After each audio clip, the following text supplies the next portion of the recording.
The cafe opened before sunrise, the kind of small-town diner where the smell of burnt coffee mixed with the sweetness of fresh cinnamon rolls. Most mornings were quiet, filled with the clatter of plates and the low hum of the radio.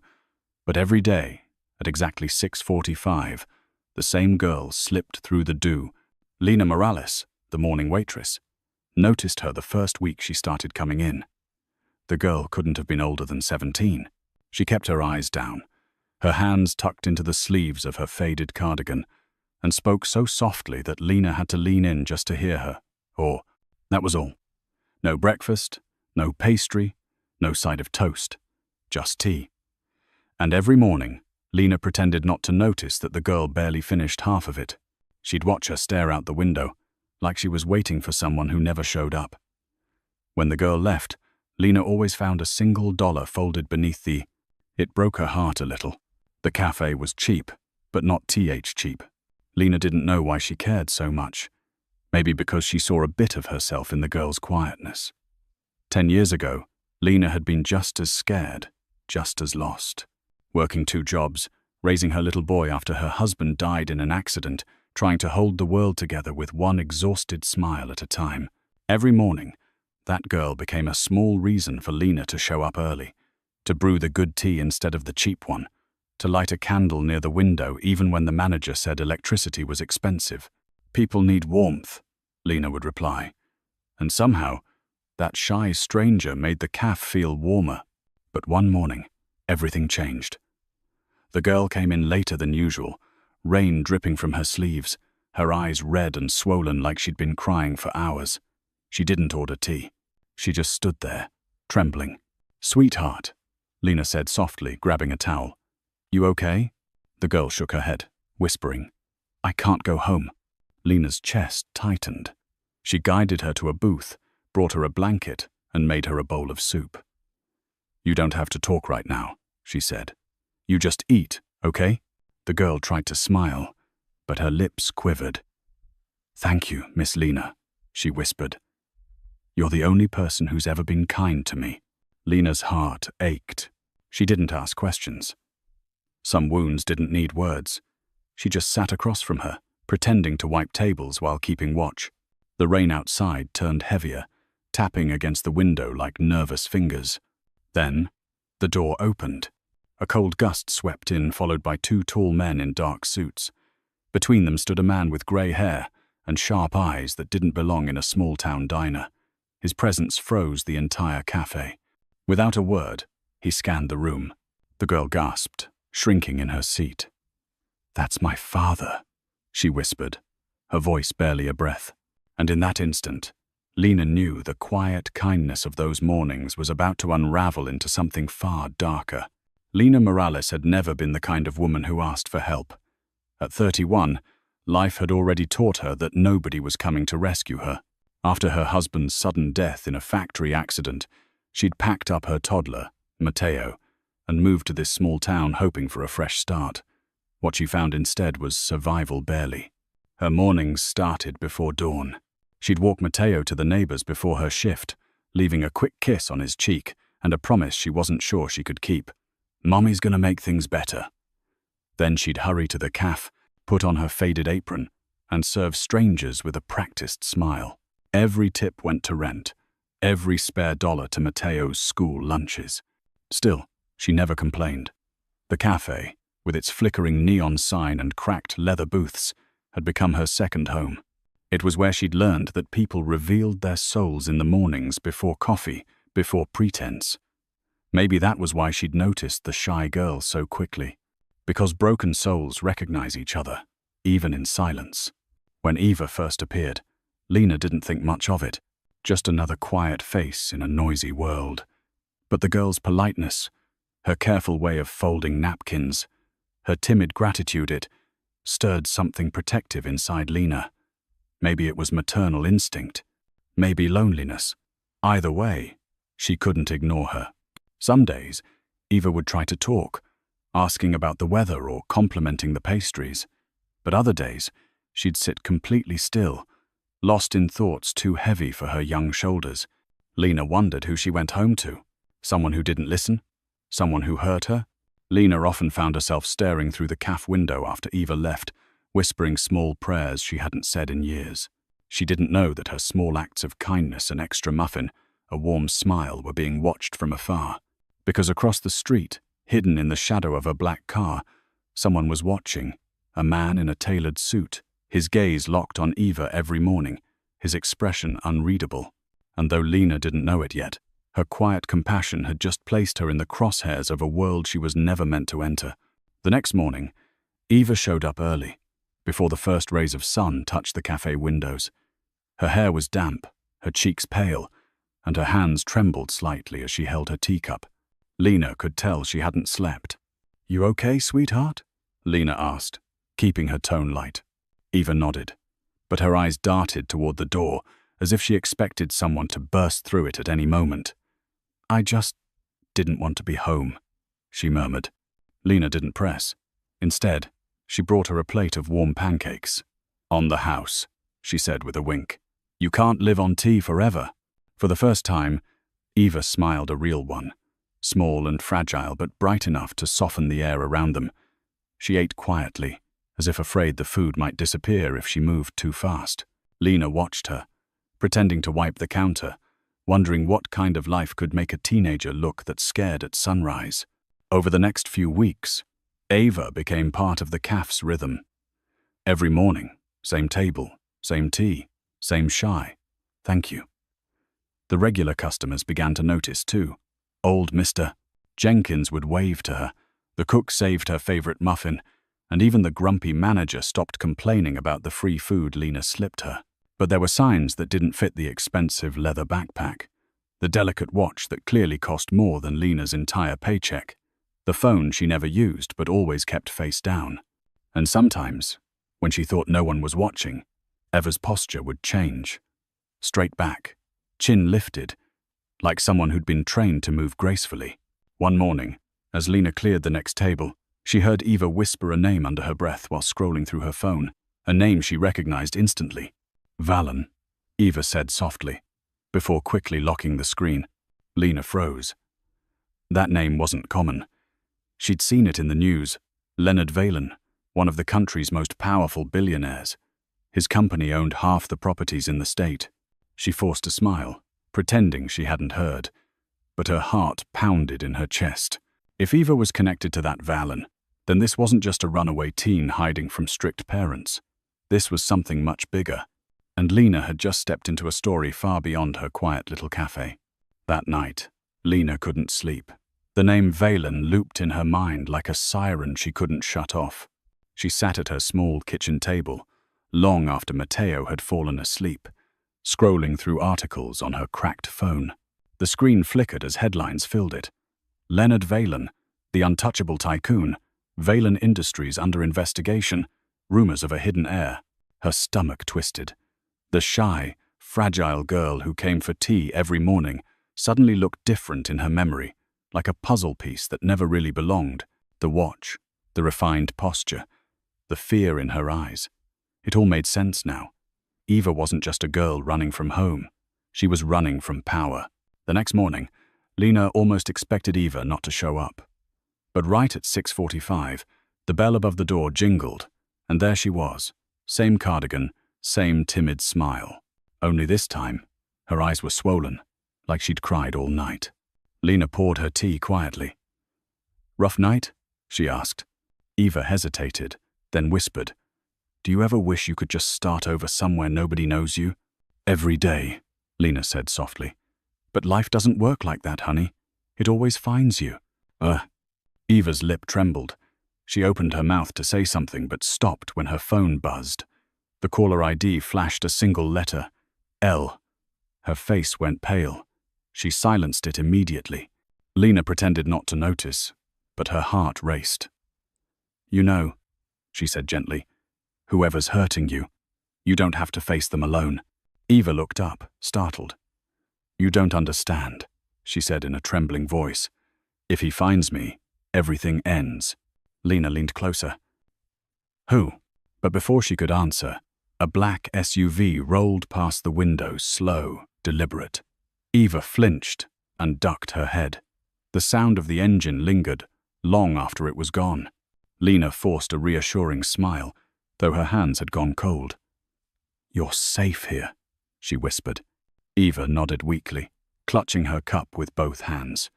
"You don't know what safe means in my world," she said under her breath. And as the morning sun broke through the clouds, Lena realized she was now part of that dangerous world, whether she wanted to be or not. The storm rolled in before dawn, heavy and angry, turning the cafe windows into sheets of moving grey.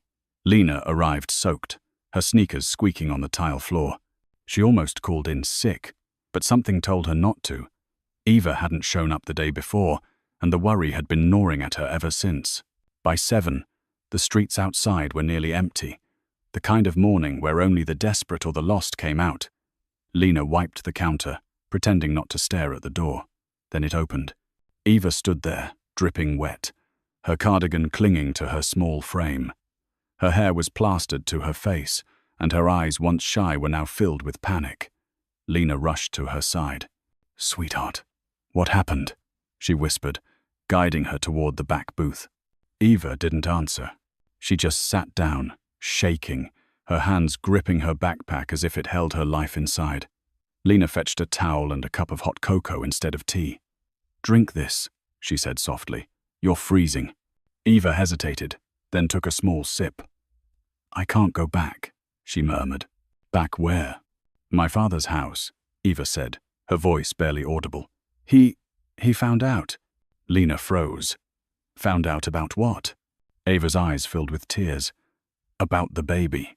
The words hit like a thunderclap. Lena felt the air leave her lungs. "Honey," she whispered, You're pregnant?" Eva nodded, trembling. "He said he'd fix it, that I'd never have to worry, but I know what that means." She clutched her stomach protectively. "He wants it gone. He wants us gone." Lena's throat tightened. She reached across the table, taking Eva's cold hand. "You're not alone, not while I'm here."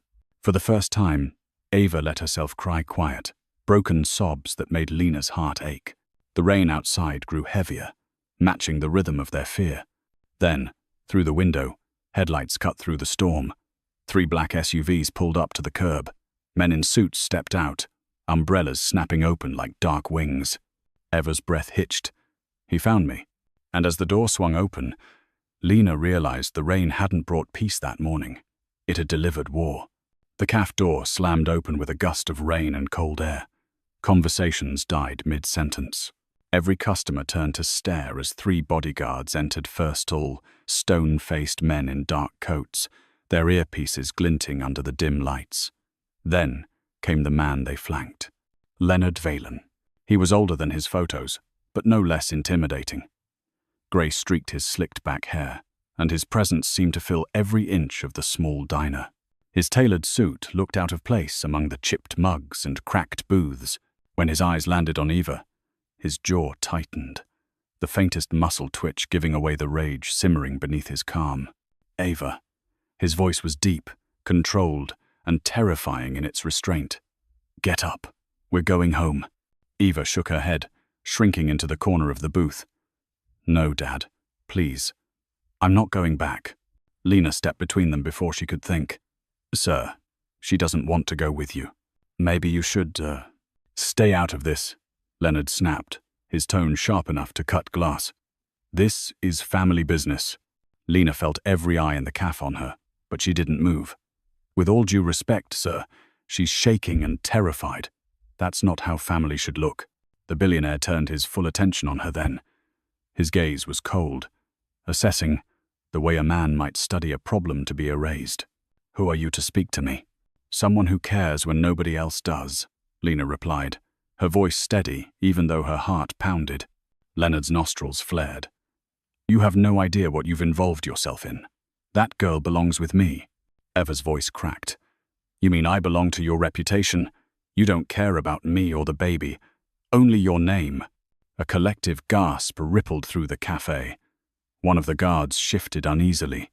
Leonard's composure shattered for a split second, his face drained of color. Lena looked between them, realization dawning. "Baby," she whispered. Leonard's lips pressed into a thin line. "You'll regret ever getting involved." he hissed at Lena. Then to his men, "Take her." Eva screamed, and in that charged, breathless moment, Lena made a decision that would alter both of their lives forever. She stepped forward and blocked the billionaire's path. The cafe erupted into chaos. Dishes clattered, chairs scraped the floor, and phones lifted into the air as customers began recording. Lena stood her ground, her body trembling but unmovable. Leonard Valen, billionaire and self-proclaimed untouchable, now faced a soaked waitress half his size, and she wasn't backing down. "Sir, you're scaring everyone," Lena said, her voice shaking but firm. "You need to leave." Leonard's cold laugh cut through the tension. "You think you can tell me what to do in a place like this?" He turned to the crowd, his smile sharp and cruel. "Do you people even know who I am?" No one answered. Only the rain against the glass and the steady hum of a dozen recording phones filled the silence. "I'm the man keeping this entire town afloat," Leonard continued, his voice rising. "I own the land under your feet, and this woman," he pointed directly at Lena, "is harboring a runaway minor, a thief, a liar." Lena's face burned, but she didn't move. "She's not a liar," she said quietly. "She's a child who needs protection." "She's my daughter," Leonard barked, slamming his palm against the table. "And this nonsense about a baby is a delusion she's been fed by people like you. People who meddle in things they don't understand." Eva stood then, her face streaked with tears. "It's not a delusion. You can deny it all you want, but it's true." Leonard's jaw clenched. "Enough, Tauber." But Eva's voice grew louder.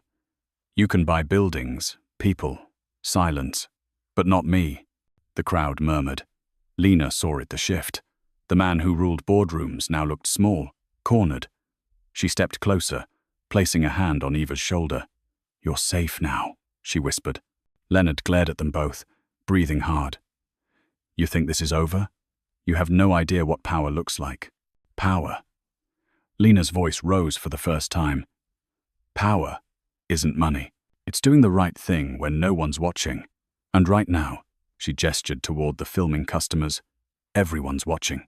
Leonard froze, realizing the cameras captured every word, every cruel glance. His empire, his spotless reputation crumbling in real time. And as his face turned pale under the harsh fluorescent lights, Eva spoke one last trembling sentence that silenced the entire cafe.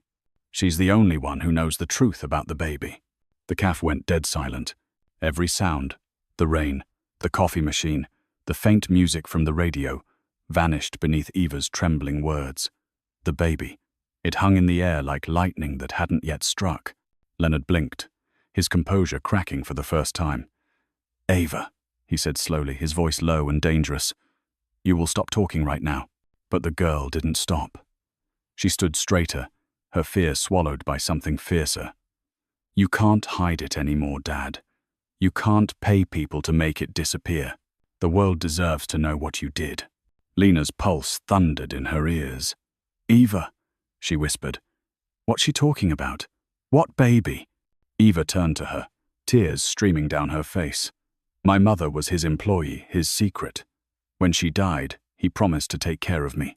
But when he found out I was pregnant, he said I'd ruined everything. He said if anyone found out, he'd..." Her voice broke. "He'd make sure no one ever heard from me again." Gasps spread through the room.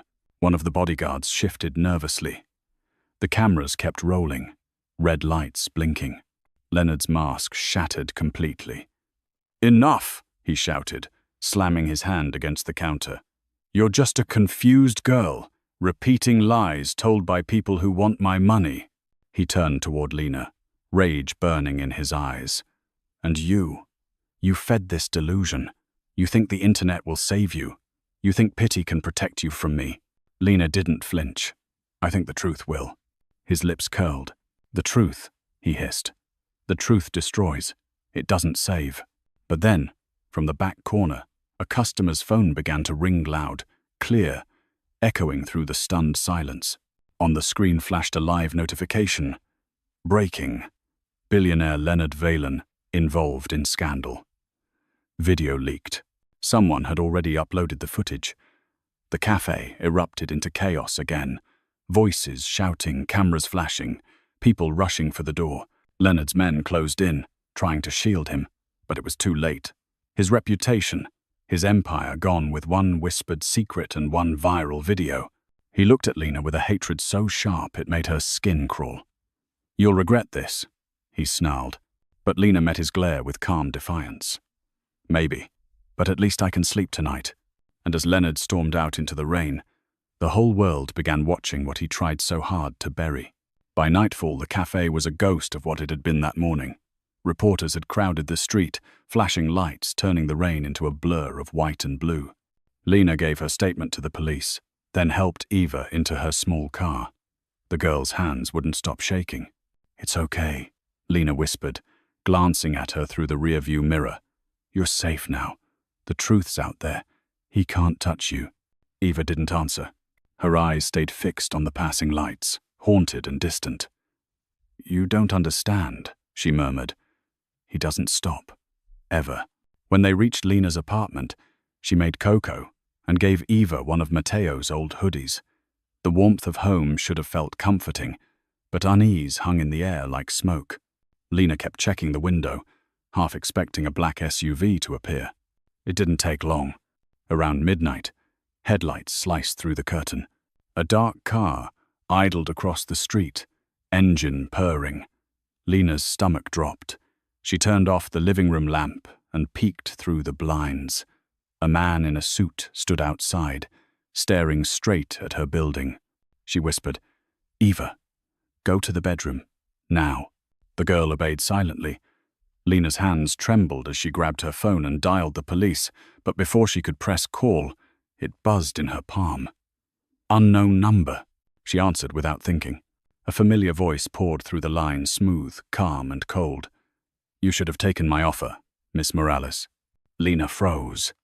"Mr. Valen," he sighed softly. "You think you've won because of a few videos? You have no idea what kind of world you've stepped into. Accidents happen. People disappear. I suggest you think about your son before playing hero." Lena's breath caught. "If you come near my family again, You'll do nothing," Leonard cut in. "You're a waitress, a nobody, and nobody beats me." The call ended. The silence that followed was suffocating. Lena stood still, her heart pounding like a drum inside her chest. She walked to the bedroom, where Eva sat curled on the bed, eyes wide with fear. "What did he say?" Eva whispered. Lena forced a trembling smile. "He said we need to disappear." And in that moment, Lena knew this fight had just turned into a war for their lives. By sunrise, Lena had packed 2 small bags, one for Eva, one for herself and Mateo. She moved quickly, fueled by pure instinct. The city was already buzzing with news vans and flashing cameras, but Lena knew Leonard's power didn't work in headlines. It worked in silence, behind closed doors, where money erased witnesses. She woke Mateo gently. "We're taking a little trip, honey," she whispered, "somewhere by the ocean." The boy rubbed his sleepy eyes and nodded, trusting her without question. Eva stood by the window, watching the empty street. "He'll find us," she said flatly. "He always does." Lena zipped the last bag shut. "Not this time. I know a place." They boarded a morning bus heading south. The air smelled of diesel and damp fabric, but it felt safer than home. Eva sat by the window, clutching a worn photo of her mother. Lena noticed her whispering to it, as if asking for strength. Hours passed. The city gave way to countryside, open fields, fog, and grey skies. Lena's phone buzzed non-stop, with calls from unknown numbers. She powered it off. The less trace they left, the better. By late afternoon, the bus reached a small coastal town 200 miles away. The place was quiet, forgotten, the kind of town where people didn't ask questions. Lena's old friend Rosa ran a diner there, and when she saw Lena on the doorstep, soaked and trembling, she didn't hesitate. "Come in, sweetheart," Rosa said. "You can stay upstairs. Nobody'll bother you here, Iris." That night, Lena stood on the balcony, watching waves crash against the shore. For the first time in days, the world felt still. Eva sat nearby, wrapped in a blanket, her face lit by the moon. "Do you think he'll stop now?" she asked softly. Lena exhaled slowly. Powerful men don't stop when they lose control. They stop when someone takes it away. Eva turned to her, eyes heavy with exhaustion. "Then what do we do?" Lena looked out toward the endless dark sea. "We keep moving. We stay quiet. And we wait for the moment to fight back." Neither of them knew it yet, but the storm they'd escaped was only the beginning of something much bigger. The first few days in the coastal town passed quietly. Lena began working part-time at Rosa's diner, grateful for the familiar rhythm of pouring coffee and wiping tables. Eva helped in the kitchen, her sleeves rolled up, her belly beginning to show the faintest curve. For the first time, she almost looked like a normal teenager, tired but free. But safety never lasts long when you're running from a man like Leonard Valen. One rainy afternoon, two strangers walked into the diner. They weren't locals that much was obvious. Their suits were too neat, their smiles too polished. One flashed a badge just long enough for Rosa to glimpse before tucking it away. "Detectives," he said smoothly. "We're looking for a young woman who may be in danger." "Ah." Lena froze behind the counter. Rosa caught her eye, understanding instantly. "Can I get you some coffee while you wait?" Rosa said with forced cheer. "Sure," the taller man replied, scanning the room. His gaze lingered on the back hallway where Eva was washing dishes. "We heard she might be traveling with a woman and a small boy." Matteo, coloring quietly in the corner, looked up innocently. "Mommy, are those policemen?" he asked. Lena's heart nearly stopped. She smiled shakily. "That's right, sweetheart. Why don't you go upstairs and get your toy car?" He nodded and ran toward the stairs. The detectives watched him go. One leaned closer to Lena. "If you've seen the girl, it's better to tell us now. Her father's very worried." Lena forced a laugh. "Can't say I have, sir. This is just a diner, not a hotel." They exchanged glances. Something in their eyes wasn't police, it was corporate, paid muscle in tailored suits. From the kitchen came a crash, the sound of a dropped plate. Eva had heard everything. Before the men could react, Rosa shouted, "Clumsy hands! I swear, these kids!" to cover the noise. Lena grabbed a tray, pretending to serve, and whispered to Eva as she passed, "Back door, go now." Eva hesitated, then slipped out through the back into the storm. Moments later, one of the men turned toward the empty hallway. "Where is she?" Lena stood firm. "She went home, hours ago." The man's smile faded. "Big mistake, miss." And as the black SUV pulled up outside minutes later, Lena realized hiding was no longer an option. They were being hunted. By the time the fake detectives left, Lena's hands were trembling so hard she could barely lock the diner door. The rain outside had turned to fog, swallowing the coastline. Rosa stood beside her, face pale. "They weren't cops," she whispered. "I know," Lena said, breathless. "He found us." "Oh." She rushed upstairs, calling for Eva, but the room was empty. Panic clawed up her throat until she spotted a folded note on the bed. "Don't follow me. He'll hurt you. Thank you for everything." Lena's vision blurred. No, no, no. She grabbed her coat and ran out into the night. The fog was thick, curling around the streetlights like smoke. She ran past shuttered shops, calling Eva's name. The only answer was the wind and the distant crash of waves. Then, a car engine started behind her. Lena spun around, blinded by headlights.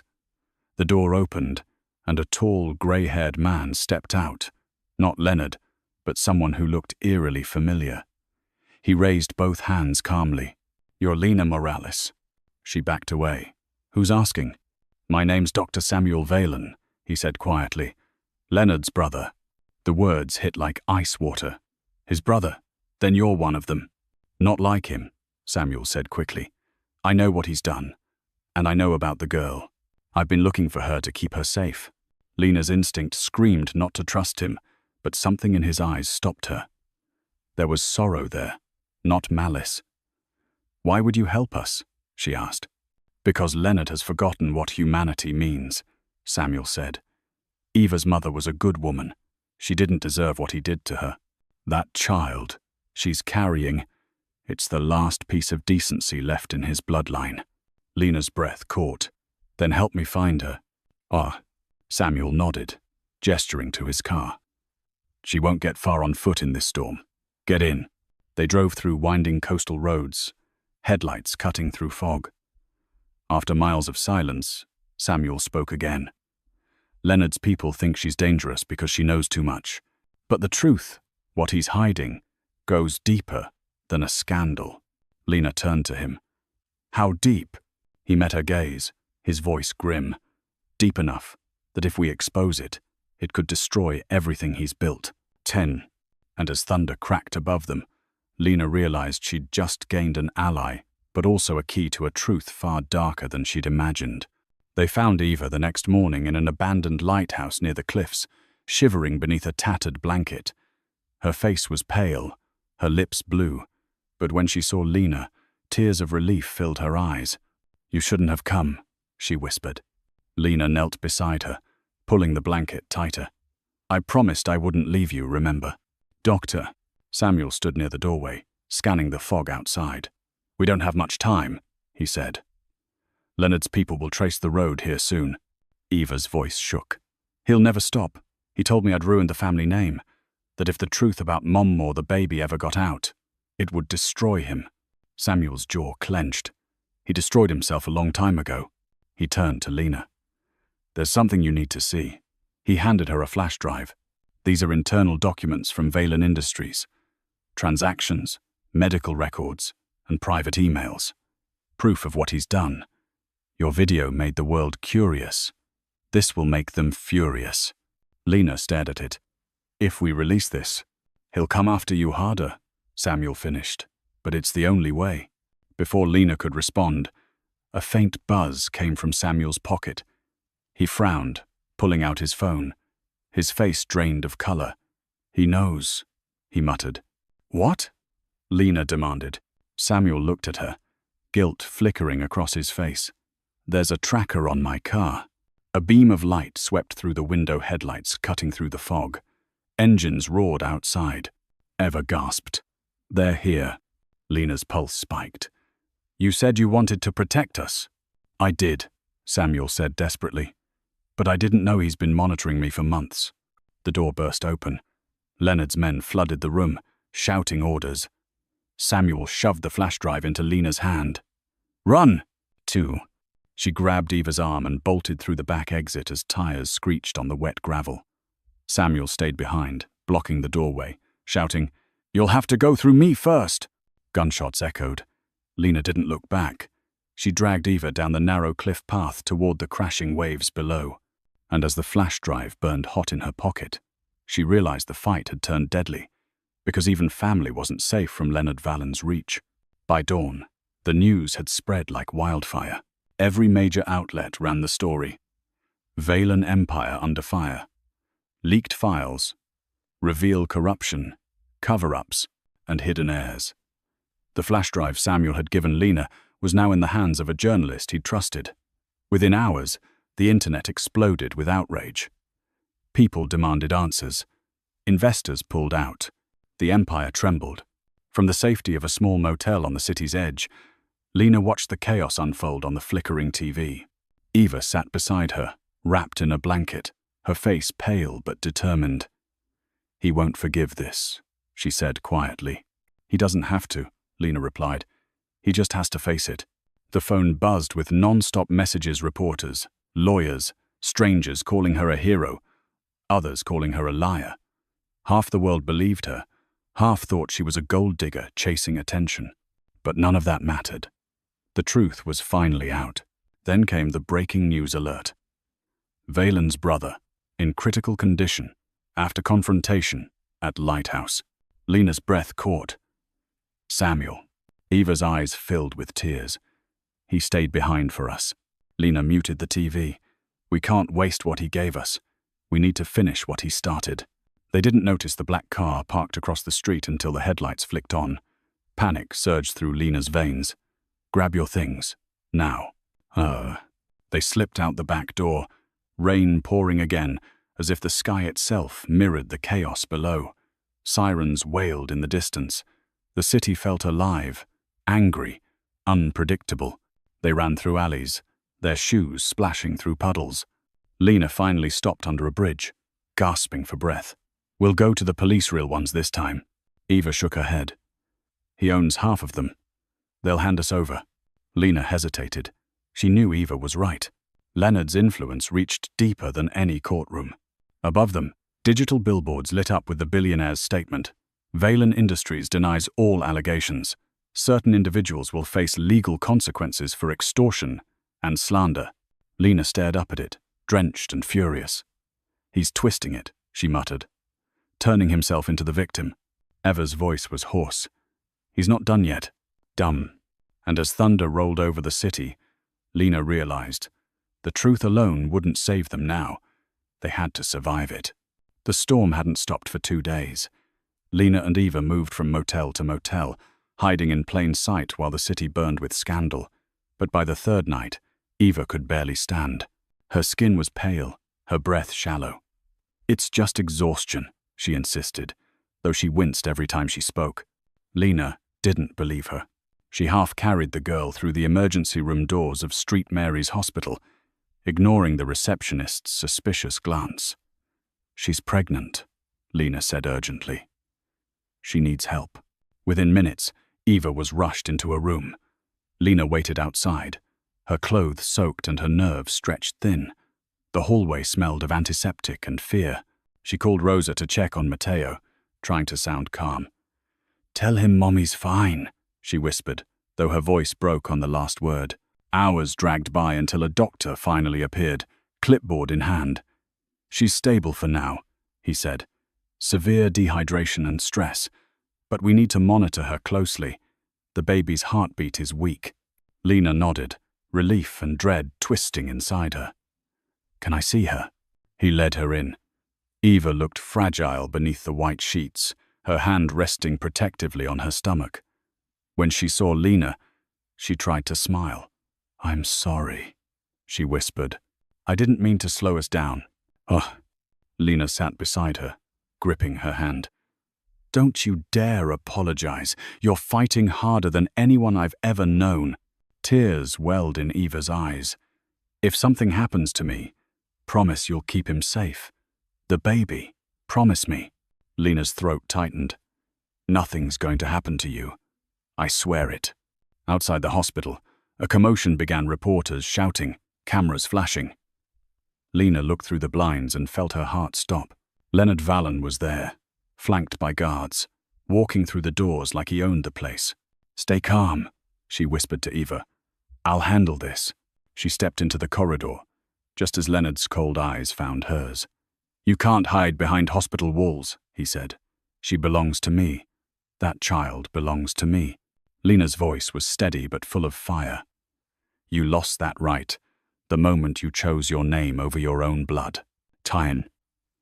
And as the security alarms blared in the distance, Lena braced herself, because this time she wasn't backing down. The hallway filled with flashing lights and voices shouting orders. Security tried to block Leonard Valen's advance, but he moved with the confidence of a man who had never heard the word no. His lawyers followed close behind, waving papers. "We have custody authorization," one barked. "The girl is a minor, under Mr. Valen's guardianship."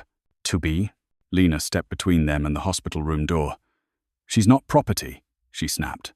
"You can't just drag her out while she's fighting for her life." Leonard's eyes narrowed. "You don't understand the consequences of what you're doing." "Oh, I understand perfectly," Lena said. "You're afraid the world will see you for what you really are." For a moment, something flickered in his expression. Not rage this time, but something closer to exhaustion. "You think I don't already see that every day?" he muttered under his breath. "I've spent my life building walls to keep the world out. Now those walls are burning." "Then stop pouring gasoline on them," Lena said. Behind her, Eva's voice cracked weakly from inside the room. "Dad?" The word stopped him cold. He looked past Lena, and for the first time, the mighty Leonard Valen looked human. Hesitant, old. He stepped forward slowly, peering through the open doorway.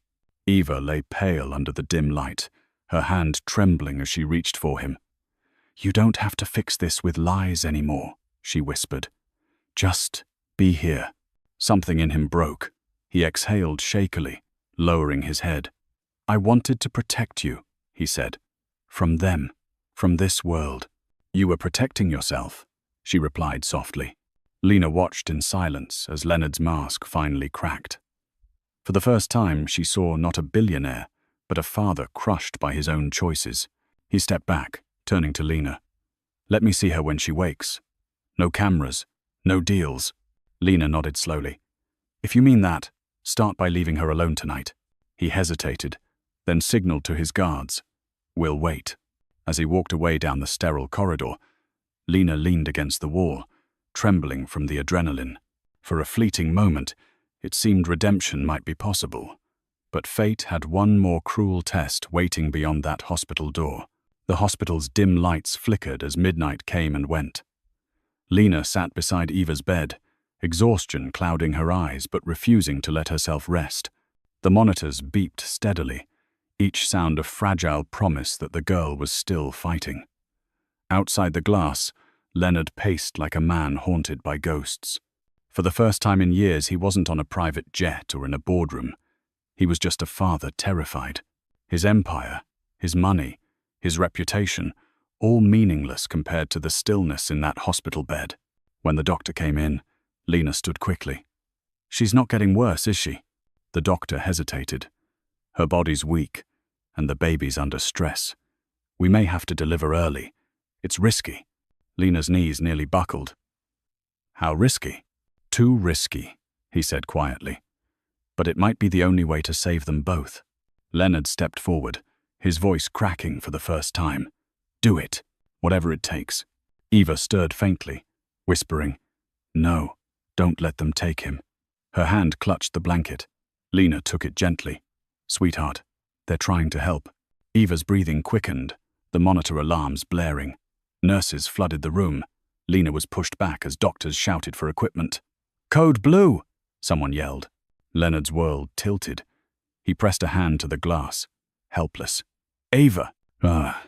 Lena's heart pounded as the room erupted into chaos suction tubes, shouted orders, the deafening flatline of the monitor. Then came the cry thin, desperate, but alive. A baby's cry. The doctor emerged minutes later, his mask pulled down.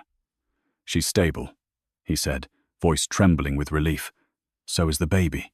Leonard sagged against the wall, silent tears streaking down his face.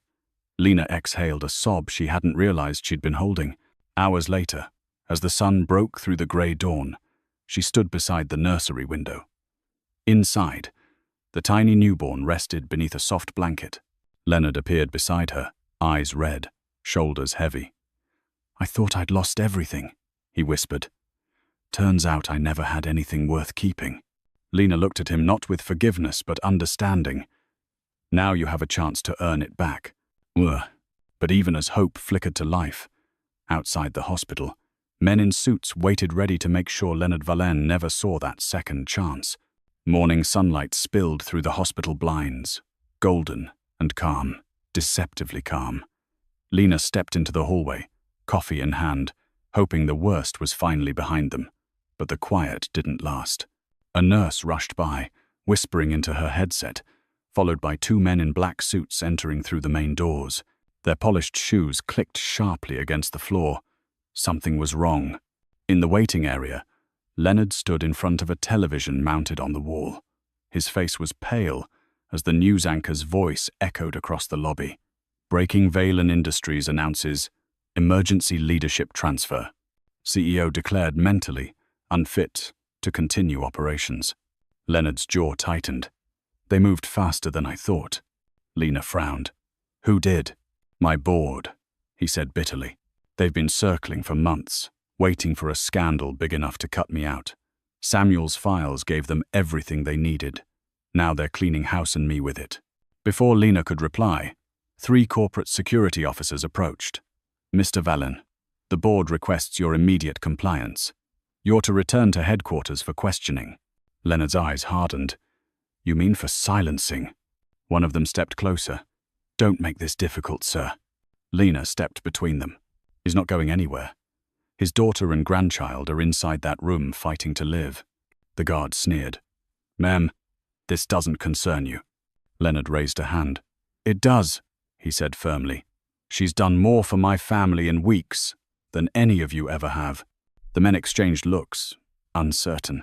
But then another voice echoed through the hall, a familiar one. Eva's, weak but steady. Leave him alone. She stood at the doorway, pale but alive, clutching the edge of her hospital gown. Every head turned. Cameras clicked. The men froze. Leonard rushed to her side, steadying her. You shouldn't be up. I'm done hiding, she said, meeting his eyes. If they want a show, give them one. That afternoon, a video of Eva's statement went viral. She told the world everything, the lies, the threats, the cover-ups. She didn't protect her father, but she didn't condemn him either. I just want the truth, she said. And by nightfall, the empire that once ruled the city had begun to collapse in brick by golden brick. Weeks passed. The scandal that once dominated every headline began to fade, replaced by new stories, new distractions. But for Lena, Eva, and the baby, life was finally quiet again. They stayed in a small cottage near the coast, where the scent of salt and rosemary drifted through open windows and laughter slowly replaced fear. Eva healed slowly. Her body was weak, but her spirit was stronger than ever. She spent hours watching her newborn, tiny, fragile, perfect. I still can't believe he's real, she whispered one morning, rocking him as sunlight filled the room. I thought my life was over, but somehow he gave it back to me. Lena smiled softly, washing bottles in the sink. Sometimes miracles come disguised as messes, she said. You just have to survive long enough to see the miracle part. Eva looked up. You saved me, Lena. You didn't have to, but you did. Lena shook her head. You saved yourself. I just stood beside you while you remembered how strong you are. Meanwhile, Leonard Valen's empire lay in ruins. The board forced him to resign, but in a surprising move, he didn't fight back. Instead, he sold off his holdings and used the fortune to start something no one expected, a foundation for exploited women and single mothers. He named it the Morales Initiative. When Lena saw the announcement on TV, she froze. He used my name. Eva smiled. He said it was time he honored the people who actually knew what integrity looked like. A week later, a letter arrived. It wasn't typed, not sealed with gold, but handwritten in Leonard's uneven script. Thank you for teaching me what real wealth is, it read. If you'll let me, I'd like to help without interfering. Consider this not redemption, but respect. Lena folded the letter carefully. Maybe people really can change, she said quietly. Maybe, Eva replied. Or maybe they just finally see what matters when they've lost everything else. Outside, waves crashed softly against the rocks. The baby stirred, cooing in his sleep. For the first time in years, Lena felt peace. Not the absence of pain, but the presence of something better. Hope. And though their scars would never fully fade, they had become proof that love, not fear, had the final word. A year later, the cafe that had once been Lena's second home reopened, only this time. It wasn't just a diner. The sign above the door read, Eva's Place. Inside, sunlight streamed through wide windows, and the smell of cinnamon rolls and fresh coffee filled the air. Laughter replaced gossip. Warmth replaced judgment. It was a haven for anyone who needed a second chance. Single mothers, students, the broken, the brave. Lena stood behind the counter, wiping a mug, her apron clean and her heart full. Mateo, now 8, played near the window, proudly wearing a paper hat that read, Assistant Manager. Eva sat in the corner, rocking her baby. Leo, Samuel Valen, named for both the man she'd forgiven and the one who'd saved her. Can you believe this? Eva asked softly. A year ago, we were running for our lives. Lena smiled. Now we're running a business. That's progress. Outside, a sleek car pulled up. For a moment, Lena's stomach clenched. But when the door opened, it wasn't a threat. It was Leonard. No guards, no suit, just a simple gray sweater and a quiet expression. He stepped inside, the bell over the door chiming softly. Customers turned, whispering. He gave a small nod to Lena. "I hear the coffee's good," he said gently. "It's free for friends," she replied, pouring him a cup. He sat at the counter, taking a sip. "You were right," he murmured. "Power isn't money. It's what you do when nobody's watching." Lena met his eyes. "And what are you doing now?" He glanced at Eva and the baby. Watching the right things for once. The tension that had haunted them all dissolved like sugar in coffee. Eva rose, carrying the baby to him. "He should know his grandfather," she said quietly. Leonard's hands trembled as he held the infant, his eyes misting. "He's perfect," he whispered. Lena stood nearby, tears threatening. The calf was full of life again, families laughing, strangers finding warmth, and the quiet hum of forgiveness in the air. Outside, the sun broke through the clouds, lighting the cafe's sign in gold. For the first time in a long, painful journey, every wound had found its healing, not through revenge or wealth, but through love, courage, and grace that refused to give up. So, that's how our story comes to an end. But hey, you're still here, aren't you? If you've made it this far, maybe something in this story has touched your heart in a quiet, personal way. Maybe it reminded you that kindness still matters, that even the smallest act of compassion can change a life. Lena's courage and Eva's forgiveness show us that healing doesn't come from revenge. It comes from choosing peace, from daring to love when life gives you every reason not to. Like the Stoic philosopher Marcus Aurelius once said, "The happiness of your life depends upon the quality of your thoughts." When we choose grace over anger, strength over fear, we begin to rebuild, not the world, but ourselves. So tonight, take a breath. Let go of what broke you.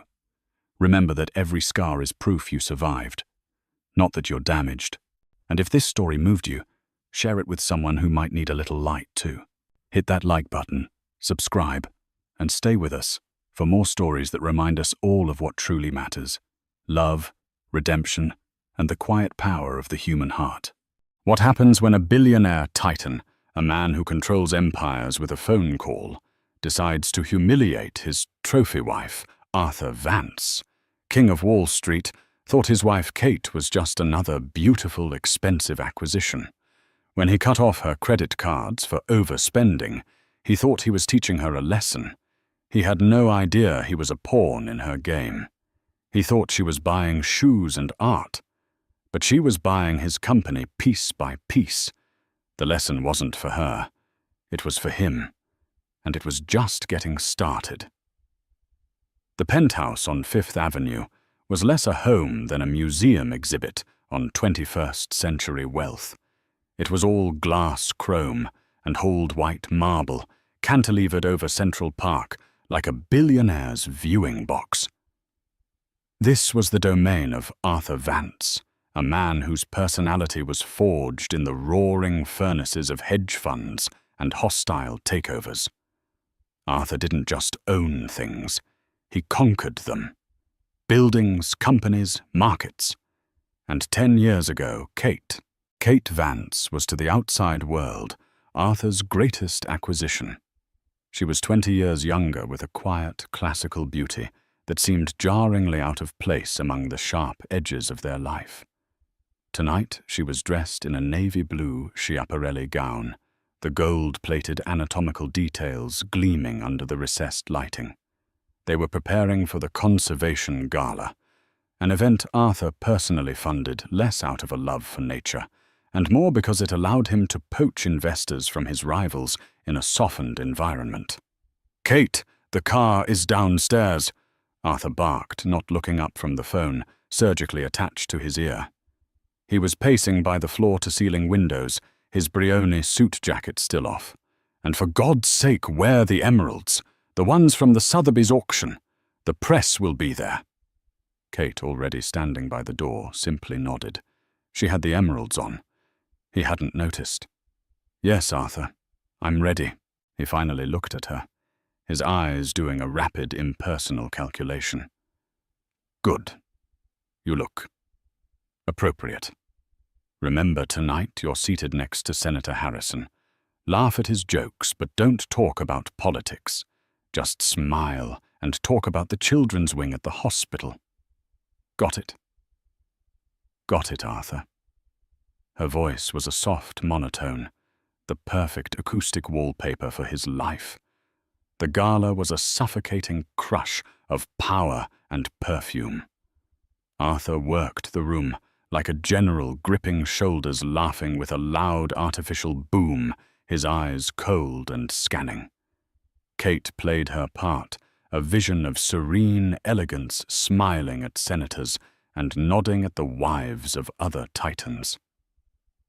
Later, over a lukewarm dish of truffle-dusted risotto, she found herself in a conversation with a young, eager tech billionaire and Arthur himself.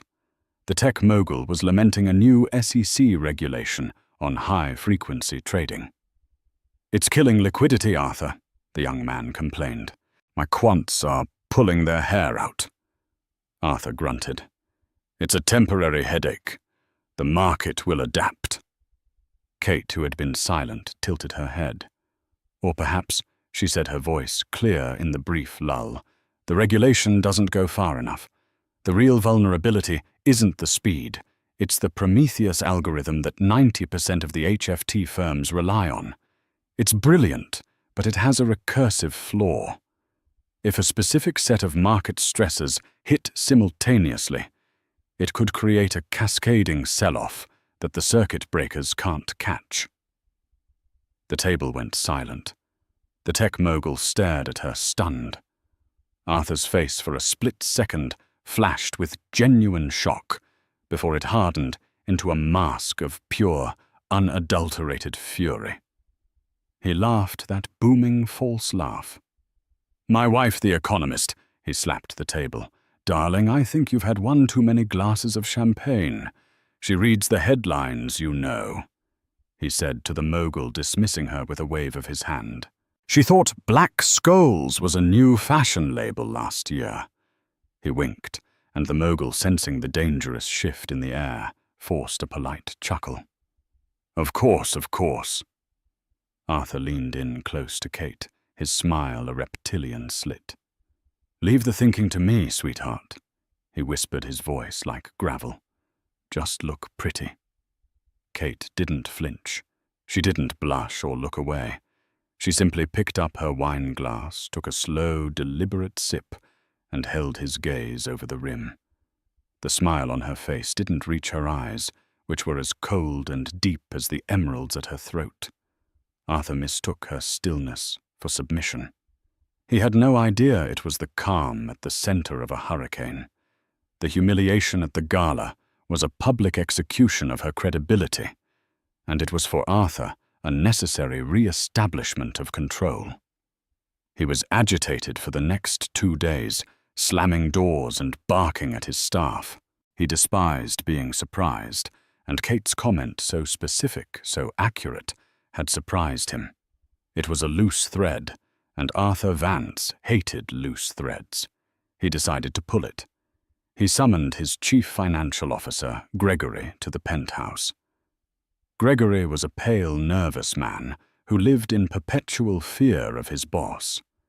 "Gregory, I want a full breakdown of my wife's spending for the last quarter," Arthur demanded, pacing his home office.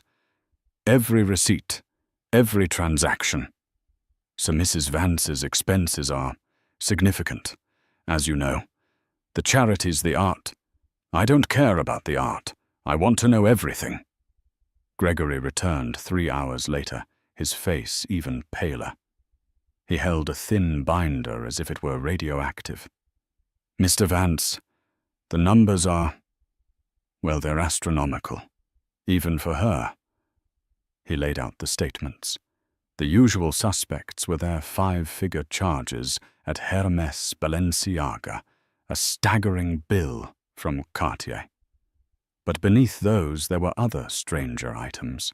"What is this?" Arthur jabbed a finger at a line item. "A wire transfer for $3.5 million to Ethelred Investments, LLC. It's a Delaware holding company, sir, formed 6 weeks ago. We can't see who's behind it. The charge was coded as art acquisition. And this, Arthur pointed to another, a consulting fee for $2 million to a firm in Geneva. And this, $5 million coded as a charitable donation to an entity that appears to be another holding company. Arthur saw red. The humiliation he'd felt at the gala curdled into a cold, possessive rage. She wasn't just spending his money. She was hiding it. Was she building a runaway fund? Was she siphoning money to a lover?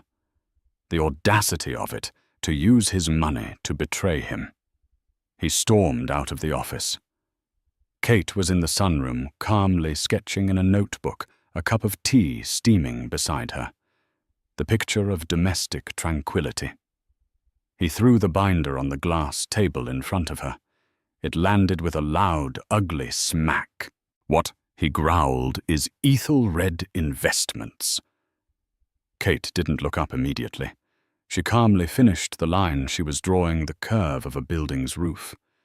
Then she slowly closed the book and looked at him, her expression unreadable. "It's an investment, Arthur. A small real estate venture I was looking at."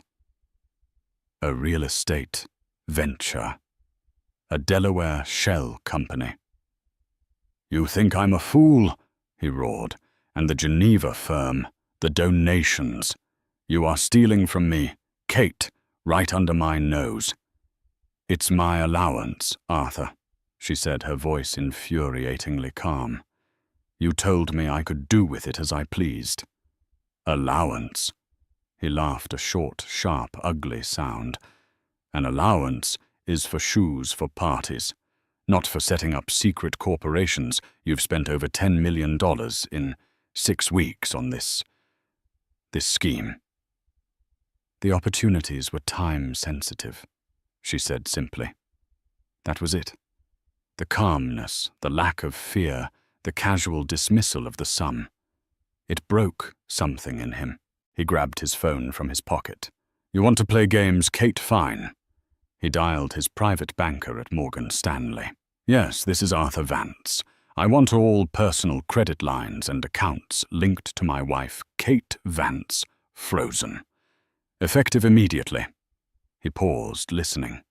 "I don't care if she's in the middle of a transaction. Freeze the Amex Centurion, freeze the Visa, and lock her out of the joint checking. Everything. She wants to be an investor. She can do it on her own dime, if she even has one." He hung up. The silence in the room was absolute. "You're cut off, Kate," he said, his voice dropping to a cold, satisfied whisper.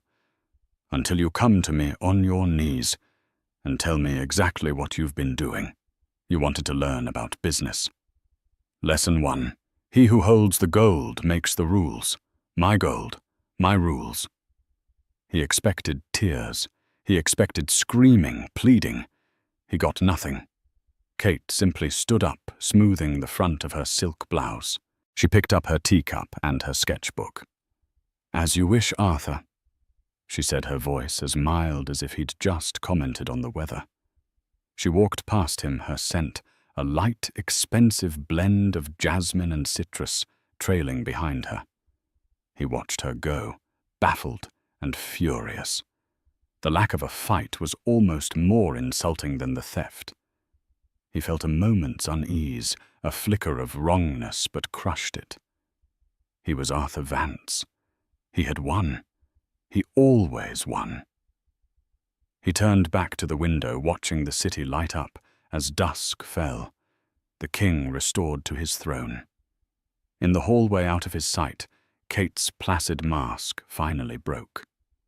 A small, thin, dangerous smile touched her lips. "He's done it," she whispered to herself. He finally did it. She wasn't ruined. She was free. Arthur believed Kate's world was confined to their penthouse, the Hamptons estate, and the fashion capitals of Europe. He was wrong. Kate walked to the far end of their sprawling apartment, to a guest wing that was seldom used. She entered a room that was supposedly her painting studio. It was the one room Arthur never entered, finding art messy and unproductive. She locked the heavy oak door. She walked to a large empty canvas, standing on an easel, and pressed her thumb to a tiny biometric sensor hidden in the wooden frame. With a pneumatic hiss, a section of the wall beside the easel slid away, revealing not a closet, but a room. This room was the antithesis of the penthouse. It was small, dark, and utilitarian, lit only by the cool blue and green glow of a dozen monitors. This was not a studio. It was a command center. A bank of servers hummed quietly in a climate-controlled rack. Multiple keyboards sat on a simple steel desk. This was Kate's real office. And on the main screen, a single glowing logo, a stylized phoenix. Kate Vance was a ghost, a fabrication. The woman who sat at that desk was Evie Thorne. 15 years ago, Evie Thorne was a legend at MIT, a prodigious programmer who dropped out 3 years into her PhD. She had solved a problem that had baffled quants for a decade: how to create a predictive trading algorithm that didn't just analyze market data, but also learned from human sentiment, scraping news, social media, and even political speeches to predict market movements before they happened. She called it the Prometheus Protocol. The algorithm was so powerful, so revolutionary, that it terrified her. She saw what it could do in the wrong hands. So she didn't sell it. She licensed it. She anonymously licensed the core code to nearly every major high-frequency trading firm on Wall Street, including Arthur's. She made them all sign an ironclad agreement that they could use the code, but they could never see it, never alter it, and never ever attempt to find its creator. In return, Evie Thorne received a microscopic licensing fee on every single one of the billions of transactions her algorithm executed every single day. She had become a billionaire by the age of 28, all in total anonymity. But the pressure of that secret, the weight of that power, had been too much. She wanted to disappear. She wanted a normal life. So she created Kate. She changed her appearance, softened her voice, and meticulously crafted a new identity as a quiet, cultured woman with a modest inheritance. She met Arthur Vance at a charity auction. He was loud, ambitious, and utterly consumed by the world of finance she was desperately fleeing. He saw her as beautiful, quiet, and manageable. She saw him as the perfect cover. He was so blinded by his own ego that he would never once look close enough to see the truth. Marrying him was the ultimate act of hiding in plain sight. For 10 years she had played the part of the perfect vapid trophy wife, and all the while her secret Swiss bank accounts managed from this hidden room swelled from billions into tens of billions. She hadn't just collected her royalties. She'd been using a private, unrestricted version of the Prometheus Protocol to make her own trades, running circles around the very titans who used her watered-down public version. Arthur thought she was buying shoes. She was buying shell corporations, critical infrastructure bonds, and vast, vast blocks of stock. She sat at her terminal. Arthur had cut her off. It was the excuse she had been waiting for. For a year, she had seen the rot in Arthur's company, Vance Strategic Holdings, VSH. He was getting sloppy arrogant, making wildly leveraged bets on declining assets like commercial real estate. He was a gambler who thought he was a genius, and he had just insulted the woman who built the casino. "He thinks I'm stealing from him," Kate whispered, her fingers flying across a keyboard. "He has no idea I've been propping him up." For the last 6 months, Kate had been quietly buying VSH's tumbling stock, absorbing his bad bets through her anonymous holding companies. It was her money that had been keeping his stock price from collapsing. The overspending he'd caught Ethelred Investments was the final, crucial purchase. It was the last block of shares she needed. She brought up her main portfolio. A single line item glowed: Vance Strategic Holdings, VSH. Shares 24, 150,000. Percentage of company, 46%. She was already the largest single shareholder. Arthur, with his own 40%, had no idea. He still thought he was the majority owner. "He cut me off," she said to the empty room. "He wants me to learn the value of his dollar." A new window opened on her screen, a direct encrypted buy order, routed through a dozen dark pools to mask its origin. Target VSH. Action: acquire volume, 1,000 shares. Price market. She needed 5% more to gain a controlling 51% interest. And with Arthur cutting her off, she no longer had to hide her moves. She no longer had to prop him up. It was time to let the market see the truth. She opened a secure, encrypted communication channel to a single contact, Juliana Blackwood, the notoriously ruthless head of Blackwood Capital, Arthur's biggest rival. From email protected to email protected. Subject: VSH message. Juliana. A gift. Have your analysts look at VSH's Hudson Yards Redevelopment Fund. The leverage is 100 to 1. The occupancy reports are forged. A well-wisher. She hit send. She was done playing defense. She was done propping him up. She was going to let his company bleed out, and as it bled, she was going to be the one buying every last drop. Arthur thought he had locked her in a cage. He never realized she owned the zoo. Arthur Vance woke up the next morning, feeling invincible. He had put Kate in her place. He had asserted his dominance. He strode into the offices of Vance Strategic Holdings like a returning Caesar, ready for a day of conquest.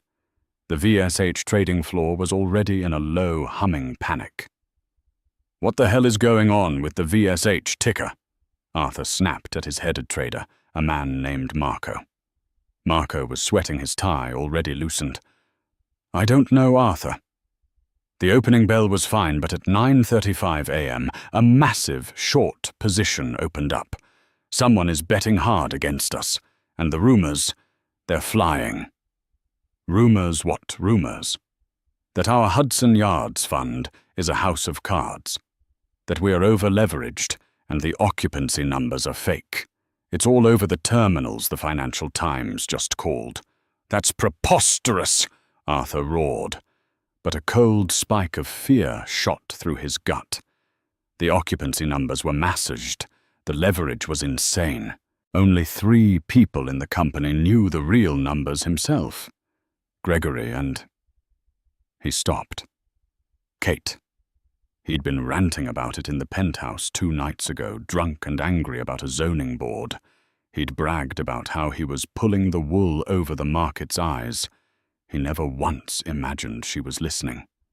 "It's Blackwood," Arthur snarled. "It has to be Juliana Blackwood. That shark smells blood. Get our PR team on the phone. I want a full-throated denial.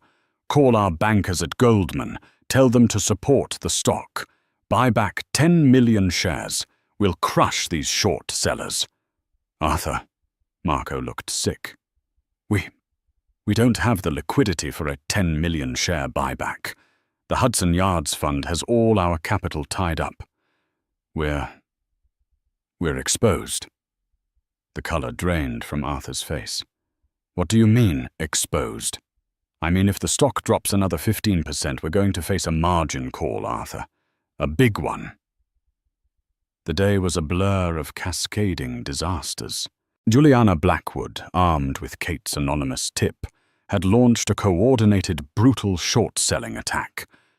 She wasn't just betting VSH would fail. She was making it fail. She dumped millions of borrowed shares onto the market, triggering a panic. The VSH stock, which had opened at $150 a share, was at $120 by noon.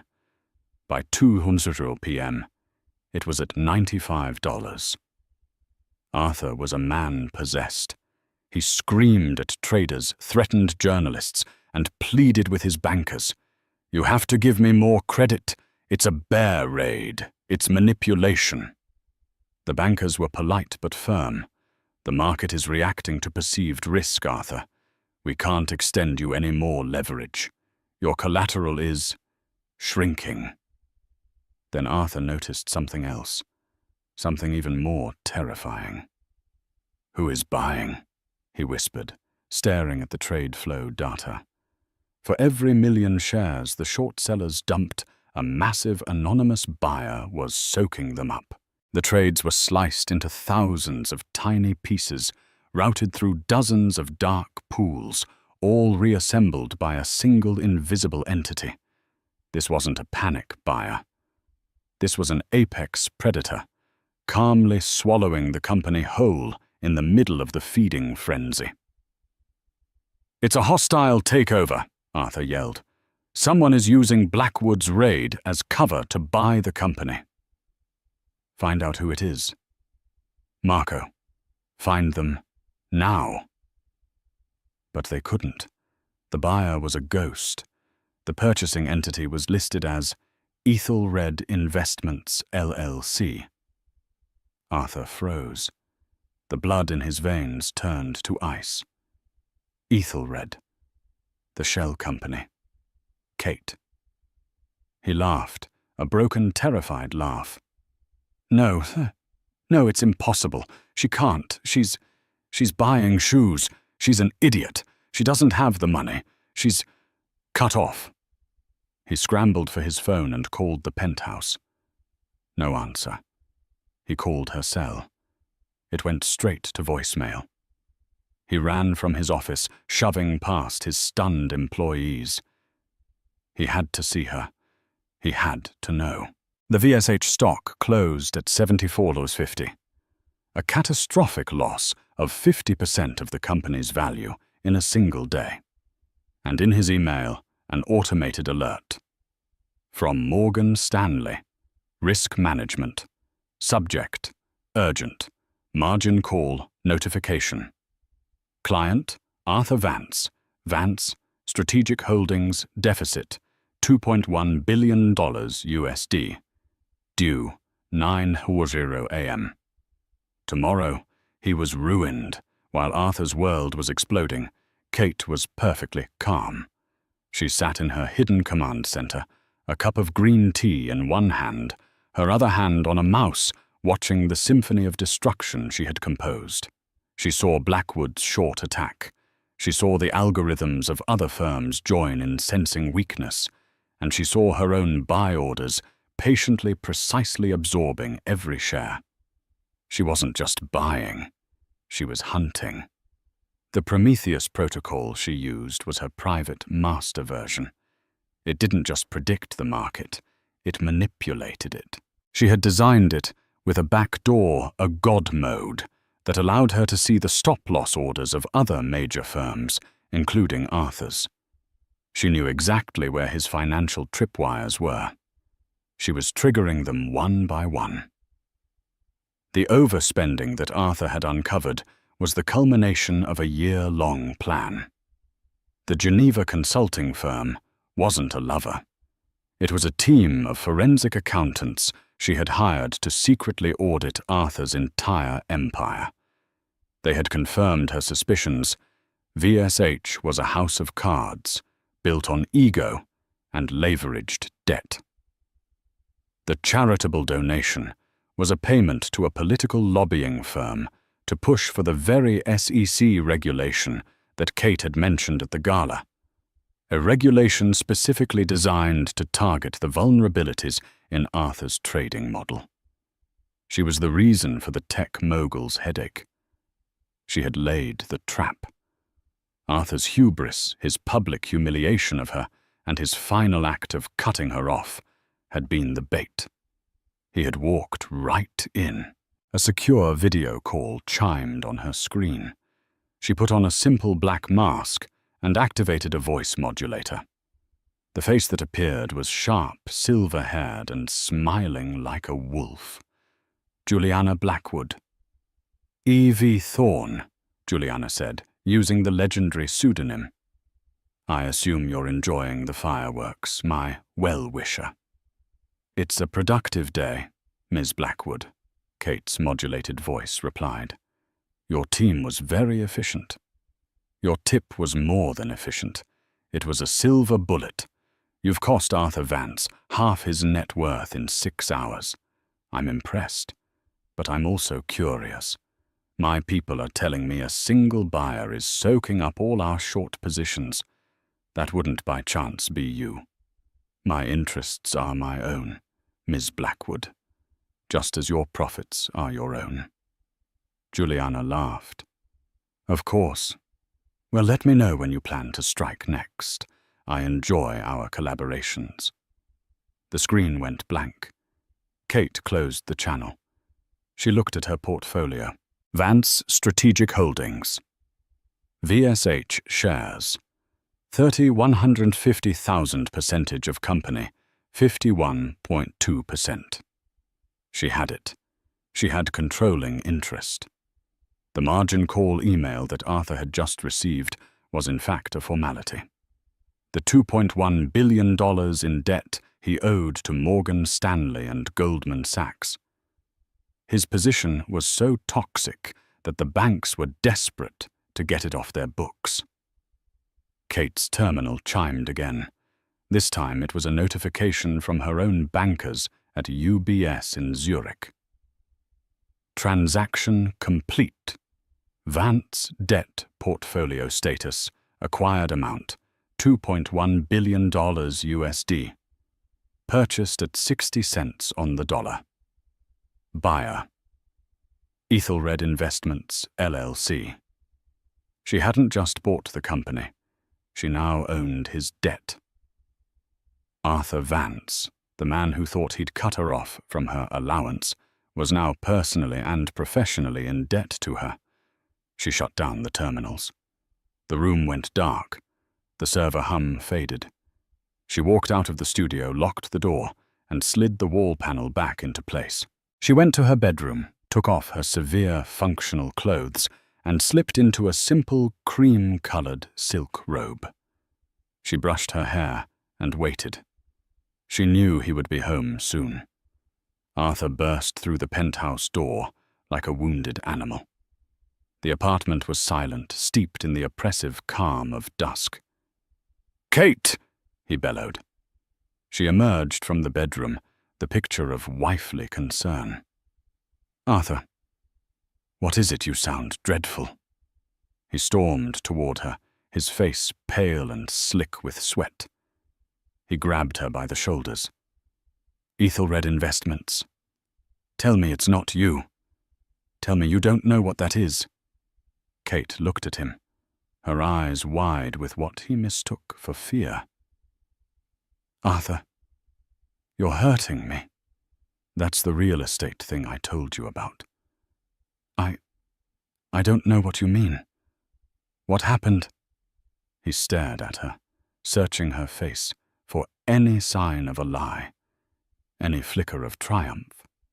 He saw nothing, just the same placid, slightly confused woman he had married. And in that moment, his ego provided the answer he so desperately needed. It wasn't her. It couldn't be. He was right. She was an idiot. She was buying shoes. Some other predator, some real player, had simply by pure, devastating coincidence used the same name as her stupid little shell company. The real Ethelred was a shark like him. Juliana Blackwood. Carl Icahn. Someone real. This realization, this truth, was even more terrifying. It meant the attack was real, and he had no idea who his enemy was. He let go of her, stumbling back. The adrenaline was gone, replaced by a cold, hollowing dread. He had been outplayed. He was ruined. "It's over," he whispered, collapsing onto one of the cold white Italian sofas. He put his head in his hands, his body racked with a dry sob. "It's all gone." Kate sat down, not next to him, but on the facing chair. She maintained a polite distance. "What's gone, Arthur?" "The company, the money, everything," he choked out. "The stock, it collapsed. A bear raid, and a margin call. I owe the banks $2.1 billion by morning, or they liquidate me. They take everything. The company, this penthouse, the jet. Everything." He looked up at her, his eyes red and desperate. This was the moment he had engineered. The moment where she was supposed to crawl back, penniless, begging his forgiveness. Instead, he was the one who was broken. "Kate," he whispered, a new, desperate hope in his voice. Your allowance. The money you hid. The 10 million, do you still have it?" Kate looked at him, her head tilted. The question was so outward, so pathetic, that it was almost comical. He had lost billions, and he was asking her for her pocket money. "Arthur," she said, her voice soft. "You cut me off, remember? The accounts are frozen." Right. He scrubbed his face. "God, I'm so stupid. I was so angry. Kate, I'm sorry. I was a fool. I was stressed. He was rambling, but she let him. She watched with the detached curiosity of a scientist as the great Arthur Vance unraveled. "It'll be okay, Arthur," she said, standing up. "It's just money." He looked at her, baffled. "Just money? It's my life." "No, Arthur," she said, walking toward the kitchen. "It was just your turn. You should get some rest. Tomorrow is a big day." He watched her go. "Rest? How can I rest? I'm ruined. The board has called an emergency meeting for 9 a.m. She called back, her voice light and airy as she ran water into a kettle. "You'll need your strength." He didn't understand her calm. He mistook it for shock, for a simple-minded inability to grasp the scale of the disaster. He was alone in the ruins of his empire while his vapid wife made tea. The humiliation was total. The VSH boardroom on the 60th floor was a chamber of granite and glass overlooking the financial heart of the world. At 8:50 a.m., it was filled with the grim, grey-faced men who made up Arthur's board of directors. They too had been wiped out. Their stock options were worthless. Arthur Vance walked in at 8:58 a.m. He hadn't slept. His suit was wrinkled, his eyes shot with blood. He looked like a ghost. He took his customary seat at the head of the table, but the gesture felt hollow. He was presiding over his own funeral. "Gentlemen," he began, his voice a dry rasp. "I know you've seen the numbers. We were the victims of a coordinated illegal bear raid. I am exploring all legal options." "Save it, Arthur," said a gruff voice. It was Mark, his oldest board member. "We're past that. The 9 a.m. deadline for the margin call is in 5 minutes. Did you secure the capital?" Arthur's silence was the only answer needed. The men in the room sighed, some closing their eyes. "Then it's over," Mark said. "Morgan Stanley and Goldman will seize your assets, your voting shares. They'll take control of the company and liquidate it for parts. It's done." "Wait," Arthur said, a last desperate plea. We can declare Chapter 11. We can restructure. No, we can't, a new voice said. The voice was female, crisp and cold. It came from the doorway. The board members turned. Standing in the doorway was Kate Vance, but this was not the Kate they knew from galas. She was not in Chanel or Schiaparelli. She was wearing a severe gunmetal grey Tom Ford pantsuit, her hair pulled back in a tight, merciless chignon. Her face was bare of makeup, and her eyes were not soft or serene. They were the eyes of a hawk. She was flanked by two men in dark, razor-sharp suits, each carrying a thick leather briefcase. Arthur stared. "Kate, what in God's name are you doing here? This is a private meeting. Get out." "Hello, Arthur." Her voice echoed in the stunned silence.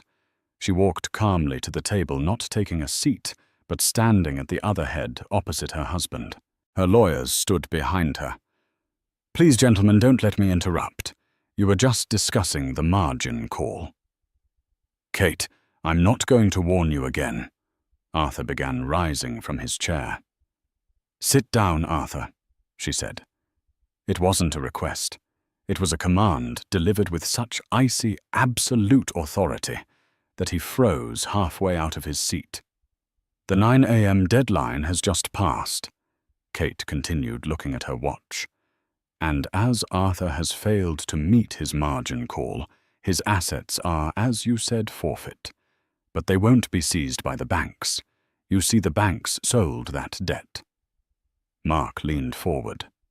"Sold it? To who? Who would buy such toxic debt?" Kate's lawyer stepped forward and placed a file on the table. "My client's firm, Ethelred Investments, LLC, acquired Mr. Vance's entire $2.1 billion debt portfolio from the banks yesterday evening." The blood drained from Arthur's face. He finally understood. "Ethelred. It was you. It was all." Kate gave him a small, cold smile. "It was me, Arthur." The boardroom was so quiet, you could hear the hiss of the ventilation system.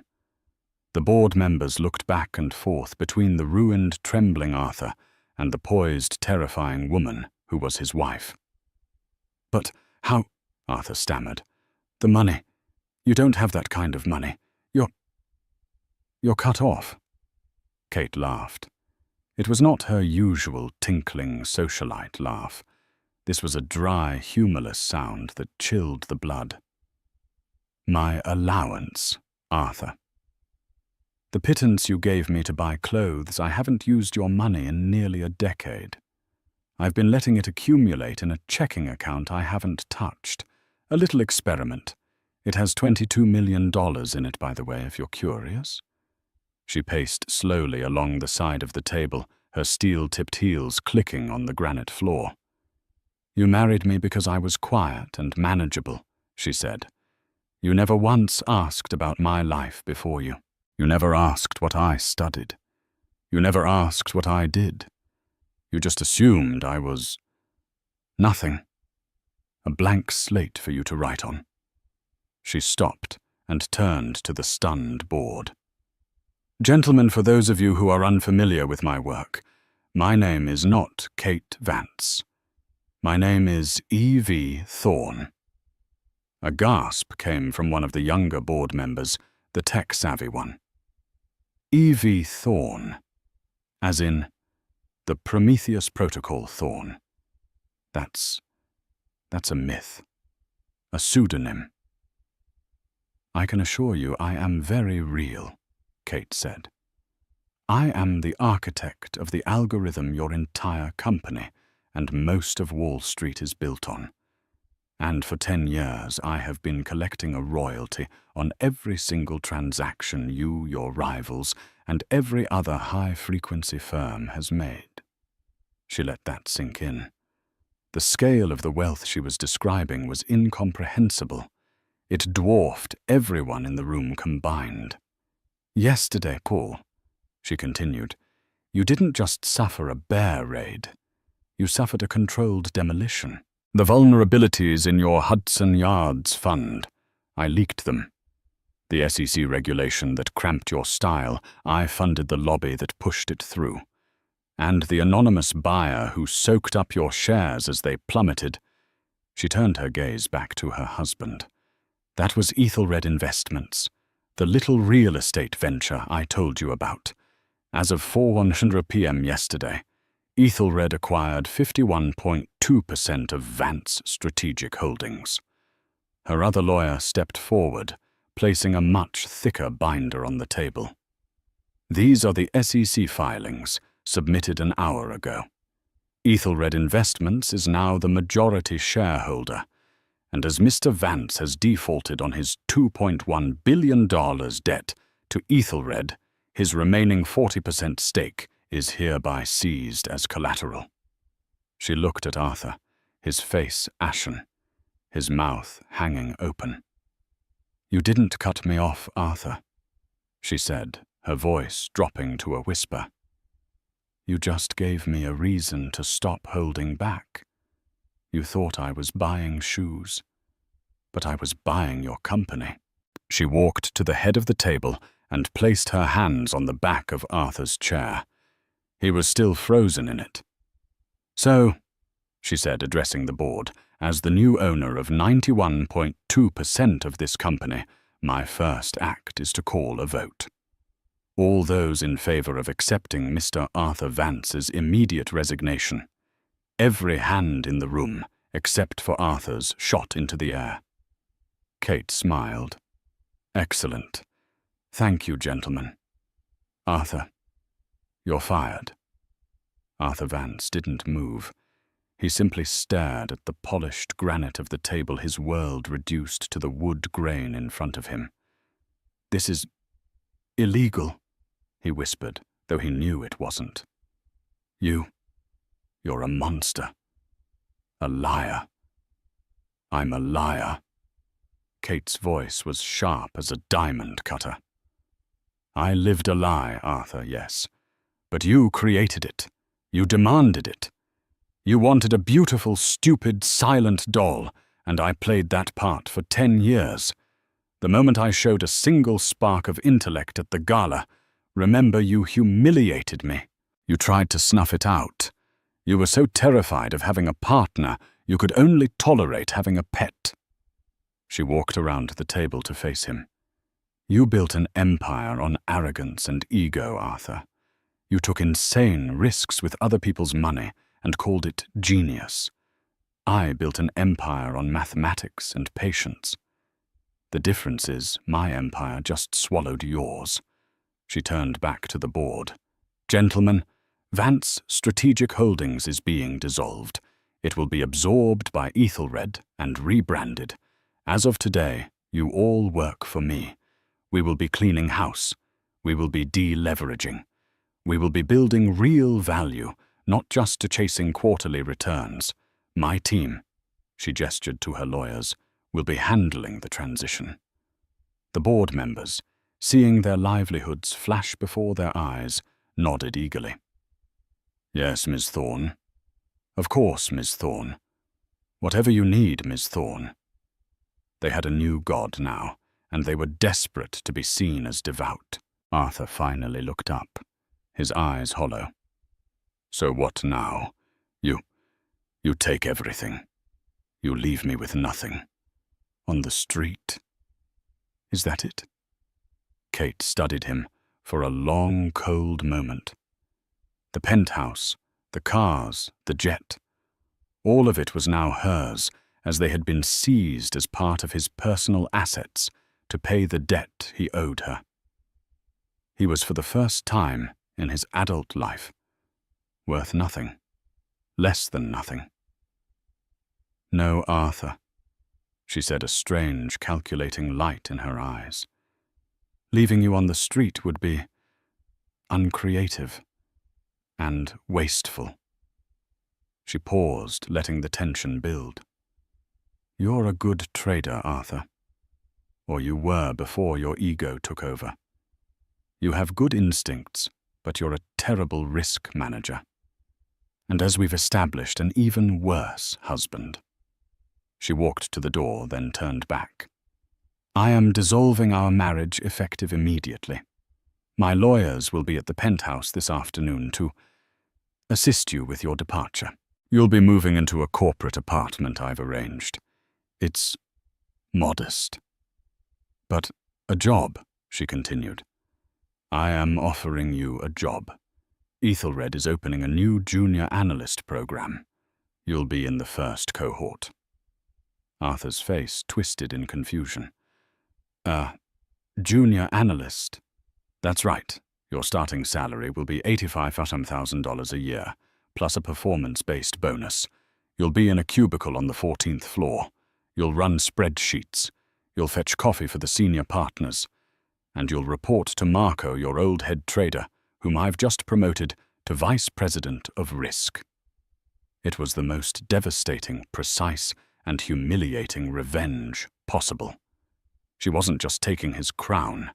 She was putting a jester's cap on his head and forcing him to dance. You can't be serious," he whispered. "I'm perfectly serious," Kate said. "You told me it was time I learned the value of $1, your dollar. But I think it's time you learned the value of mine. Take the job, Arthur. Or don't. It's your choice. But if you refuse, I will bury you in so much litigation for your past financial reporting errors that you'll never even be allowed to look at a stock ticker again." She smiled a true bright smile this time. "Human Resources will send you the new hire paperwork. Welcome to the company, Mr. Vance." She turned and walked out, her lawyers following in her wake, leaving Arthur Vance alone in the boardroom, a ruined king in a kingdom that was no longer his. 3 months later, the financial world was still processing the aftershock. The cover of Forbes' Women in Power issue was not a politician or a legacy heiress. It was a striking minimalist portrait of Evie Thorne. Her hair pulled back, her gaze direct and unyielding.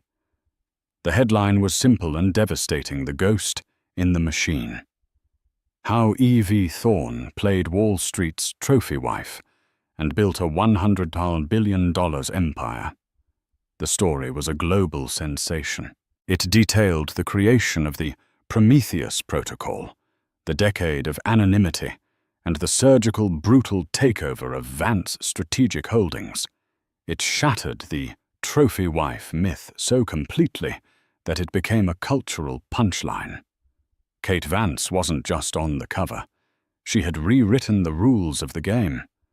The newly rebranded Ethelred Vance Capital, she had kept his name on the building as a final, permanent monument to her victory, was a fortress.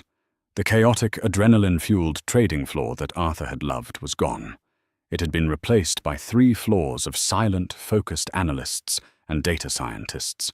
The culture of high-risk, high-ego gambles was dead. Kate had instituted a new order, a quiet, ruthless meritocracy of data. The good old boys and sycophantic executives Arthur had surrounded himself with were fired within the first week. They were replaced by sharp, hungry quants and forensic accountants who answered to one person, her. Kate sat in her new office, Arthur's old office, which was now unrecognizable. The heavy mahogany and granite had been ripped out, replaced with smart glass that could frost at a touch, minimalist Scandinavian furniture, and a massive wall-sized holographic data screen that silently streamed the world's market data. She was on a secure video call with Juliana Blackwood. The 2 women, once predator and anonymous tipster, were now a public and formidable alliance. "The server farm acquisition in Iceland is complete, Juliana," Kate said, her voice the easy, confident tone of a CEO. "Ethelred now controls 30% of the North Atlantic data processing market. The new sub-zero cooling cuts our latency by another 2%. Juliana smiled, a rare, genuine expression. "You work fast, Evie. The old boys club on the exchanges must be absolutely terrified of us. I'm glad we're on the same side. I'd hate to be your competition." "We all have our strengths, Juliana," Kate said. "I just happen to be very, very good at seeing what other people underestimate. I'll see you at the Davos summit." She ended the call and looked out the vast window. Her gaze drifted down not to the New York skyline, but to the 14th floor of her own building, to the junior analyst bullpen. In the exact center of the vast open-plan office, surrounded by dozens of 22-year-olds fresh out of college, sat Arthur Vance. He was in a polyester blend off-the-rack suit that was just a little too tight in the shoulders. His plastic ID badge, bearing a grainy, humiliated photo, was clipped to his belt. He had taken the job. He had taken it because the alternative total annihilation, a life of lawsuits and destitution, was a void his ego could not comprehend. A primal reptilian fear of nothingness had driven him to accept the one terrible lifeline she'd offered. Kate watched as Marco, his former subordinate, now the sleek, confident vice president of risk, walked up to his cubicle. Marco didn't gloat. He didn't even smile. He was just a boss. "Arthur," Marco said, his voice flat and professional, carrying just enough for the surrounding cubicles to hear. "These P&L reports for the Singapore Fund are a mess. The macros are all wrong. I need them fixed and on my desk by 3, or you're blowing up my whole division's weekend. Understand?" Arthur, once the titan who commanded rooms with a single bark, could only look up, his face pale. "Yes, Marco, by 3. "Good," Marco said, and walked away. Later, Kate watched on the internal security feed as Arthur stood at the cheap, buzzing coffee machine, fumbling with a filter. 2 young analysts, a man and a woman, stood beside him, waiting their turn. "Did you read that Forbes article about Thorne?" the young woman whispered. "My God. She apparently built the whole Prometheus protocol. And that guy she was married to, what a moron. He cut off her credit card." "I know, right?" the man laughed. "Can you imagine being that stupid?" He had $100 billion genius sitting across from him, and all he saw was a pretty face. Serves him right, whatever hole he crawled into. Arthur flinched, spilling hot water on his hand. He didn't say a word. He just grabbed his mug of bitter, burnt coffee and retreated to his cubicle. Kate saw him sit down, look at the flawed spreadsheet Marco had returned, and with a trembling hand pick up a red pen. He saw a flaw in the report's logic, a real structural error the younger analysts had missed. He slowly, meticulously began to circle it. It was the first piece of real work, stripped of ego and bluster, that he had done in 15 years. Kate turned away from the window. It wasn't revenge. It was, to her mind, a complex equation that had finally been solved. Arthur had been an error, a variable of pure ego and chaos introduced into a system of logic. She hadn't just defeated him. She had corrected him. She had restored order. Her assistant buzzed. "Ms. Thorne, your car is ready for the flight to Geneva. The jet is wheels up at 4. "Thank you, Sarah. I'm on my way." Kate stood, smoothing her suit. She picked up her briefcase. She didn't look back at the 14th floor. She was already thinking about the new quantum computing firm she was planning to acquire. As she walked to the private elevator, she passed a row of new minimalist portraits of the company's leadership. The last one was of her. Beneath it, a small brass plaque. E.V. Thorne, Chief Executive Officer and Chairwoman. She had built the cage. She had lived in it. And now she owned it, and everyone and everything in it. The game was over. She had won. And that's the story of how the world's most underestimated trophy wife proved that the person you ignore is often the person you should fear the most. Arthur Vance thought he was the king, but he was just a pawn in Kate's billion-dollar game. She didn't just want a divorce, she wanted everything. And she got it. What did you think of Kate's ultimate power move? Was offering him a junior analyst job the perfect karmic justice, or was it a step too far? Let us know your thoughts in the comments below.